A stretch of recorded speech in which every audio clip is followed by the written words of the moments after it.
I sent out a letter to 15 or 20 people with the idea of founding a Christian high school on the west side.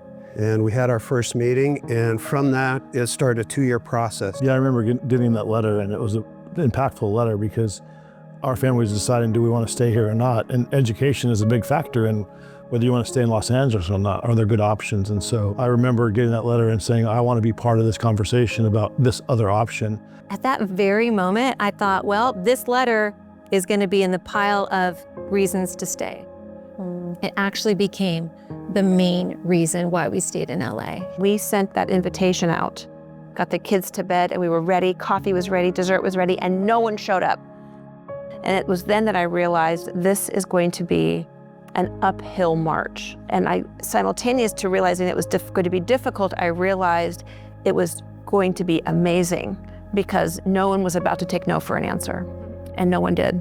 The risks that Kent took and let us all in and that Jim took were really seminal. That convinced us to really step into it.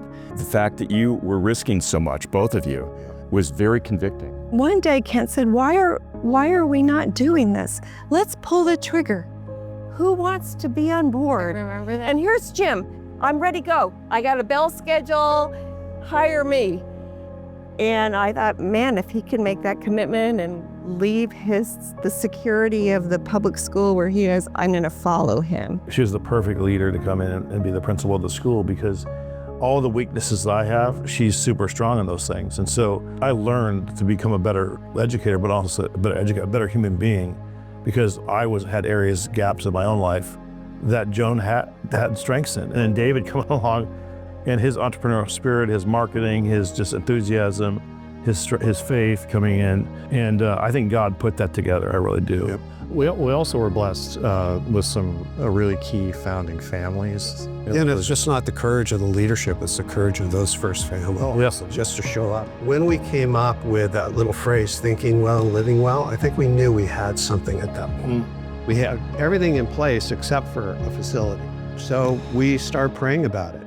You said, well, hey, we want to open this in the fall. We're going to open it. What do we need to do? And they said, well, you need to find a school that's been operating, that closed down in June. And then it was the next meeting when the council president from Pilgrim Lutheran came and said, nobody knows this, but we're going to close our school. And we heard you're starting a school. We wanted to offer it to you.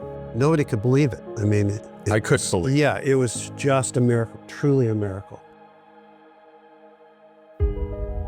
I couldn't speak more highly of the staff. It felt like a family. And we were bonded together because of a common purpose and a common calling. My wife and I prayed about it, and we decided that we were going to go for it. And it's one of those moments that I think I can look back and like, that's where not only my life changed, but my family's life changed. Professionally, I felt like now I'm finally teaching. I love the family feel of it. I love that like my kids felt so comfortable there. And it felt like family. All the faculty felt like family, and the environment was like that. I remember Jim taking me out to the courtyard just to like sit with the kids and talk with them. And everyone's like, hey, Mr. Knight, how's it going? Like all these interactions with kids. And I was like, there's no other place like this. This is incredible. And I just remember leaving that day being like, I want to work here.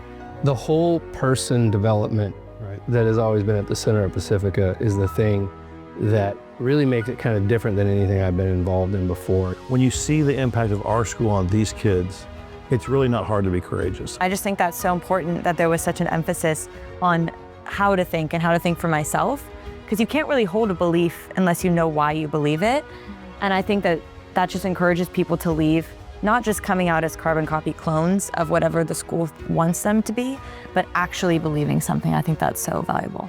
My teachers were examples that there were people that I wanted to be. Was having great teachers at Pacifica that made me, as a junior, think, maybe this is something I could do. Maybe I would enjoy doing this. I think in leaving Pacifica, I realized how unique of a place it is. It's honestly a shame that it's this unique. It's like a shame that there aren't more schools like this.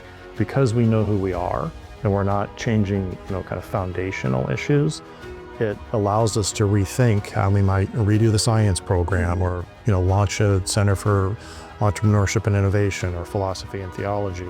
We have a good vision and mission and good core values, and we've stuck to that. One person sticking to that is one thing. Having a core group of people stick to that and communicate that and live it is a whole nother endeavor altogether. And I love it when parents come in and people come in and it's like, there's something about this place, I can't explain it. And when you can't explain it, it means it's something bigger than you.